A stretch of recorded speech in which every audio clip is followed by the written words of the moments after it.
اللهم صل على محمد وآل محمد. طبعا اليوم بضيافة أبو محمد السوداني، الرجل الغني عن التعريف، والأخ عادل سايق ومعروف بطيبته وأخلاقه، وهنا ثقة وحقه وبختي.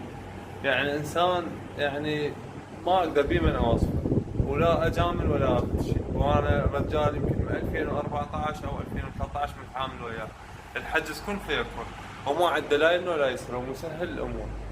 الطيب محمد والله الفخر. الله يبارك ممنون منك.